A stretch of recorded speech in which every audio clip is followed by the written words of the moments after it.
Hello everyone and welcome back to another episode of Gizmo Joe. Today we're going to be taking a look at a power bank, specifically a 5,000 milliamp hour power bank from the brand Console, which is just right in my hand right here. Now the reason why this one is interesting is that it is a wireless charger made specifically for iPhones. If you've been watching the channel for a while, you know that I'm not really a huge Apple iPhone guy. Actually, I don't even own an iPhone. So I wanted to pick this up because number one, it was on sale. It's actually on clearance at Officeworks here in Australia. And I needed a power bank, and this one looked pretty small, so I said, oh, you know, like let me give this one a shot. However, I am now regretting that decision, and I will tell you why in a second. First of all, what we're going to do is we're going to grab our tape measure here from IKEA, and we're going to measure this guy. So if we take a look at this, we're looking at about 4 inches or so. It's about a little bit less. Look at the width here. It's about 2.5, two and a bit. If we look at the width, it's definitely under, what's that, about 0.5 or so. So, it's a fairly small little power bank. Again, it's only 5,000 milliamp hours, but, the 10s typically tend to be quite large, almost like the size of a phone. So I wanted something that was relatively small. If you take a look at my admittedly giant and now pretty antiquated Samsung Note 10 Plus, this guy's pretty small compared to it. A lot of your 10,000 milliamp hour ones are quite long, and, I just hate how big power banks are. Like, they shouldn't be that big.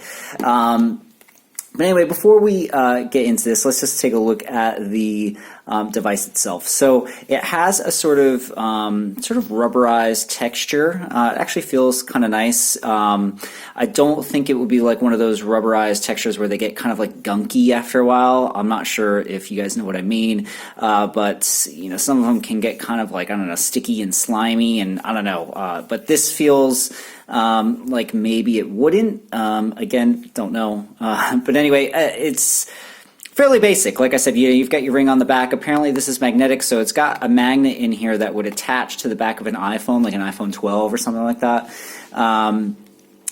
And basically just sit there, and you could like walk around with it, and it would just be connected to the back of your phone, charging it wirelessly, which is pretty cool. And the Note 10 Plus has wireless charging, so I was like, oh, surely it will work, and we'll get into that in a second.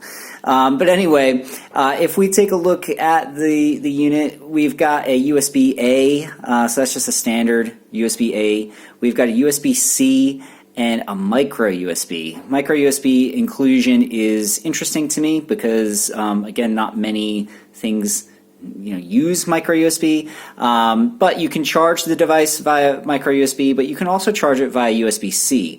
So, I mean, I would just be using USB-C to charge this guy anyway. Everything else, there's nothing really else on here except for this tiny little button here. And when we press that, you'll notice on the front we've got our little power LED indicators here. So we've got 4 sort of blue LEDs, which is 25, 50, 75, and 100%. And yeah, it's all pretty stock standard stuff. Now, I will say that just before we jump into sort of my admittedly biased review, Officeworks sells this guy for $59, which I think is incredibly overpriced. That's 59 Australian dollars. So again, the exchange rate, when you factor that into US dollars or whatever, it would be cheaper. But even at that, even if it was $30 or whatever, like, it's just not worth it. Like, you can get a 10,000 milliamp hour battery for less, and it's got better performance. I mean, this guy's only a 5 watt, so I mean, you're not even getting fast charging with this guy. I guess the only thing it really has going for it is the fact that it's magnetic and does some wireless charging. But anyway, yeah, so I can't really recommend this at full price, so don't buy it. If you can get it super cheap, if it's on clearance, then yeah, maybe give it a go, particularly if you're an iPhone user.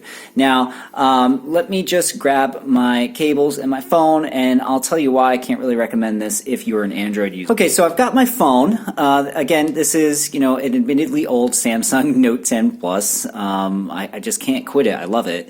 But that charges via USB-C. It's also got wireless charging capability, so we'll test that in a second. I've got a USB-C to USB-C cable here, and then I've got a USB-A to USB-C cable here.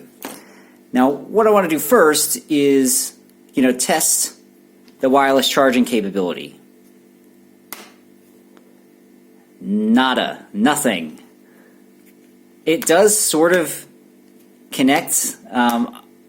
It does have sort of a magnetic-y sort of feel to it, but I guess the iPhone, if you're an iPhone user, you can illuminate me, but I'm assuming it's a stronger magnet to keep it from falling off. But yeah, it doesn't wirelessly charge my device. So a bit of a letdown. Definitely, I thought it would work, but it obviously does not. Next, what I want to do is I want to try the USB-C to USB-C. Obviously, the micro USB port is useless. I'm not going to be using that at all, other than to maybe charge the device, but I'll probably just charge it via USB-C. Now, if I plug this in here, my screen comes on, right? But you'll note that it doesn't charge.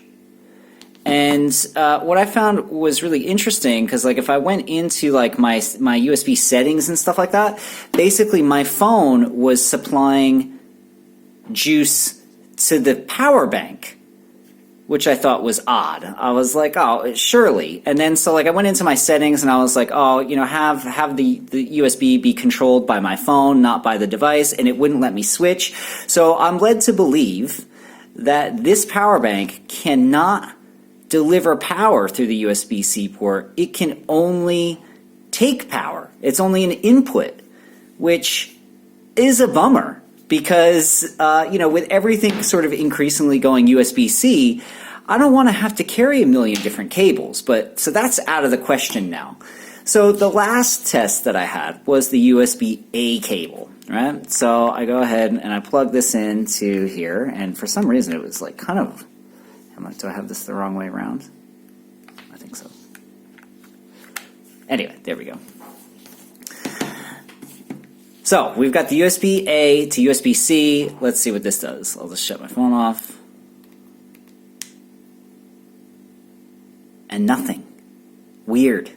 Just absolutely nothing, right? Normally when I have a power bank, I plug it in, and then it says, oh, charging, gives me like the little icon. Now, after playing around with this, watch the screen of my phone. If I take this power bank, right, it's all plugged in, and I press the little power indicator button, it starts charging my phone. How bizarre. What a strange design choice. So, look, at the end of the day, this console power bank, which has a ridiculous model number, it's the WMPB05.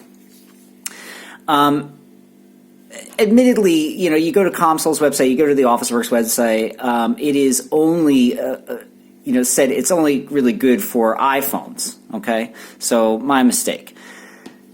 But it's so hampered by these weird design choices where the USB-C does not supply any power, it's only used to charge the device, and then when I, am trying to charge an Android device via the USB-A, I have to physically hit the power button in order to start the power delivery. It's just weird. Just strange stuff that I've never really experienced before with a power bank. Like I said, I can chalk it up to the fact that it's designed specifically for an iPhone. But really, if you have a power bank, I should be able to charge multiple devices. I mean, a lot of people have multiple devices, right? I mean, you may have an Android tablet and, an iPhone, or, vice versa, or whatever. And to have a power bank that doesn't really charge everything equally or has all these weird quirks is kind of a deal breaker in my opinion. And like I said at the beginning, this is way overpriced at 59 Australian dollars. But if you want to check it out, if you want to buy it, I'll leave a link down in the description, although, I can't really recommend it. But anyway, that's going to do it for this episode. Thanks so much for watching, and stick around. I'll have another episode coming out relatively soon. Again, thanks for watching. This is Gizmo Joe, signing off.